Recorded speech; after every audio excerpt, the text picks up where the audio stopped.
श्री शिवाय नमस्तुभम दोस्तों। जैसा कि दोस्तों आप सब जानते हो, कल है बुधवार का दिन और बुधवार के दिन पड़ रही है अष्टमी तिथि, जो कि बहुत ही खास और विशेष होती है।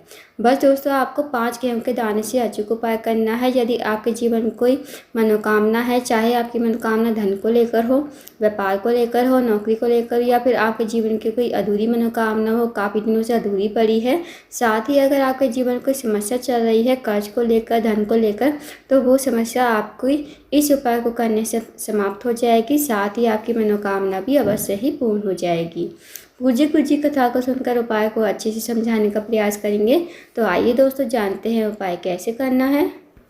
दोस्तों, पहला जो उपाय है वो है मनोकामना पूर्ति के लिए। यदि आपकी कोई विशेष मनोकामना है, काफ़ी दिनों से अधूरी पड़ी है, तो इस उपाय को अवश्य कीजिए।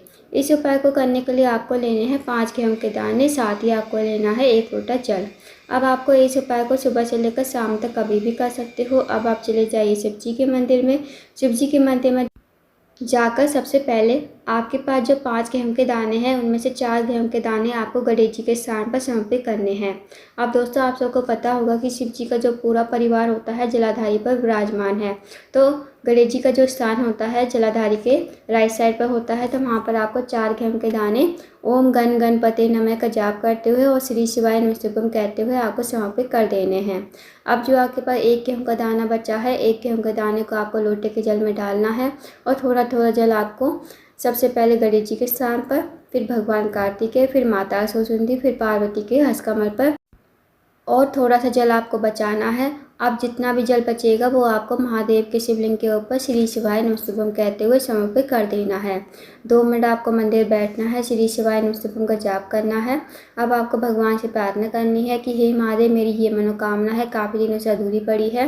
मेरी मनोकामना धन को लेकर है, व्यापार को लेकर है।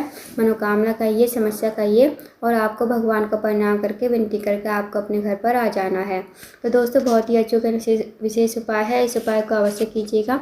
जो भी आपकी मनोकामना होगी वो अवश्य ही पूर्ण हो जाएगी। अब जानते हैं दोस्तों अगले उपाय के बारे में। अगला जो उपाय है दोस्तों, वो बहुत ही ज़्यादा विशेष है।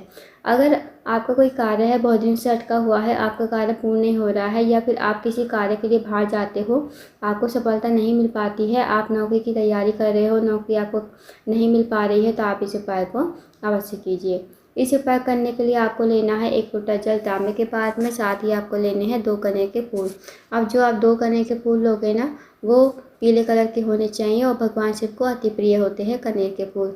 अब आपको इन्हें लेकर चले जाना है शिव जी के मंदिर में। शिव जी के मंदिर में जाकर सबसे पहले आपके पास जो 1 लोटा जल है वो आपको शिवलिंग के ऊपर श्री शिवाय नमस्तुभ्यम कहते हुए धीरे धीरे समर्पित कर देना है। अब जो आपके पास 2 कनेर के फूल हैं, 2 कनेर के फूल को आपको अपने हाथ में रखने हैं। भगवान से प्रार्थना करनी है कि हे महादेव, मेरे जीवन का ये कार्य है बहुत दिनों से अटका हुआ है। मैं जिस भी काम में हाथ डालता हूँ वो कार्य मेरा पूरा नहीं होता है, या फिर मुझे नौकरी नहीं मिल पा रही है। आप कुछ ऐसी कृपा करें कि मेरा कार्य पूर्ण हो जाए, मुझे कार्य में सफलता मिले और मुझे नौकरी भी मिल जाए। तो आपको प्रार्थना विनती करते हुए 2 कनेर के फूल आपको शिवलिंग के ऊपर समर्पित कर देने हैं श्री शिवाय नमस्तुभ्यम कहते हुए। उसके बाद 2 मिनट आपको मंदिर में बैठना है, श्री शिवाय नमस्तुभ्यम का जाप करना है। अब आपको भगवान को प्रणाम करके विनती करके आपको अपने घर पर आ जाना है। तो दोस्तों, बहुत ही अचूक विशेष उपाय है, इस उपाय को भी अवश्य कीजिएगा। अब जानते हैं अगले उपाय के बारे में। दोस्तों, अगला जो उपाय है वो बहुत ही ज़्यादा विशेष है। अगर आपके घर में कोई व्यक्ति काफ़ी दिनों से बीमार पड़ा है, उसकी जो बीमारी है दूर होने का नाम नहीं ले रही है, तो आप इस उपाय को अवश्य कीजिए। इस उपाय करने के लिए सबसे पहले आपको लेना है 1 लोटा जल तांबे के पात्र में, साथ ही आपको लेनी है 1 बेलपत्र। जो आप बेलपत्र लोगे ना, कहीं से कटी फटी खंडित नहीं होनी चाहिए।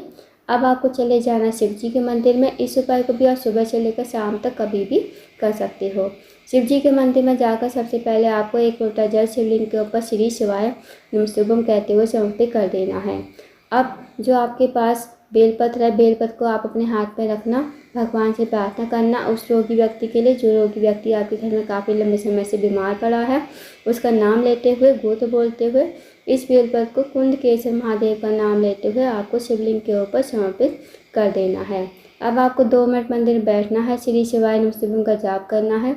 अब जो आपने बेलपत्र चढ़ाई थी ना शिवलिंग के ऊपर, वो आपको महादेव से विनती करते हुए औषधि के रूप में आपको अपने घर पर लेकर आनी है। इस बेलपत्र को घर पर लाकर उस रोगी व्यक्ति को खिलाना है जो रोगी व्यक्ति आपके घर में काफ़ी लंबे समय से बीमार पड़ा है। आपको इस बेलपत्र को कुंडकेश्वर महादेव का नाम लेते हुए ही रोगी व्यक्ति को चबा चबा कर खाने को कहना है। यकीन मानिए दोस्तों, यदि आप इस उपाय करते हो तो जो भी व्यक्ति आपके घर में काफ़ी लंबे समय से बीमार पड़ा है उसकी बीमारी में आपको फ़ायदा देखने को मिलेगा। तो इस उपाय को अवश्य कीजिएगा। अब जानते हैं दोस्तों अगले उपाय के बारे में। अगला जो उपाय है दोस्तों वह है, अगर आपके जीवन में धन की कमी है, पैसों की तंगी है, फिर आर्थिक तंगी से बहुत ज़्यादा परेशान हो, आपके घर में पैसा तो आता है पर पता नहीं चलता है कहाँ चला जाता है, माता लक्ष्मी का अगर आपके घर में वास नहीं है, माता लक्ष्मी आपसे रूठी हुई है, तो इस उपाय को अवश्य कीजिए। इस उपाय करने के लिए सबसे पहले आपको लेना है 1 लोटा जल तांबे के पात्र में, साथ ही आपको लेना है 1 चावल का दाना, 1 हरा मूंग का दाना, 1 बेलपत्र, 1 समीपत्र। अब जो आप चारों सामग्री लोगे ना वो आपको देख लेनी है, खंडित नहीं होनी चाहिए, इस बात का ध्यान रखना। अब आपको ये चारों सामग्री लोटे के जल में डाल देनी है। फिर आपको चले जाना है शिव जी के मंदिर में। शिव जी के मंदिर में जाकर सबसे पहले आपको उत्तर की तरफ मुड़ करके खड़ा होना है और भगवान से प्रार्थना करनी है कि हे महादेव, मेरे जीवन में धन की कमी है, पैसों की तंगी, आर्थिक तंगी से बहुत ज़्यादा परेशान हूँ। माता लक्ष्मी का हमारे घर में वास नहीं है, माता लक्ष्मी हमसे रूठी हुई है। आप कुछ ऐसी कृपा करें कि हमारे जीवन में धन की कमी कभी ना हो, पैसों की तंगी ना हो और माता लक्ष्मी हमारे घर में हमेशा वास करे। तो आपको ऐसी प्रार्थना विनती करते हुए 1 लोटा जल जो है आपके पास वो आपको शिवलिंग के ऊपर श्री शिवाय नमस्तुभ्यं कहते हुए समर्पित कर देना है। 2 मिनट आपको मंदिर बैठना है, श्री शिवाय नमस्तुभ्यं का जाप करना है। उसके बाद आपको भगवान को प्रणाम करके विनती करके आपको अपने घर पर आ जाना है। तो दोस्तों बहुत ही छोटा सा विशेष उपाय है, इस उपाय को अवश्य कीजिएगा। अगर आपके जीवन में धन की कमी है तो आप इस उपाय करके देखिए, आपके घर में हमेशा माता लक्ष्मी का वास बना रहेगा। तो दोस्तों ये थे कुछ विशेष उपाय जो आपको बुधवार की अष्टमी तिथि के दिन करने हैं। इन उपाय को अवश्य कीजिए। अगर आपको जानकारी पसंद आई हो वीडियो को लाइक करें, शेयर करें, चैनल को जरूर सब्सक्राइब करें। कमेंट बॉक्स में श्री शिवाय नमस्तुभ्यं हर हर महादेव जरूर लिखें।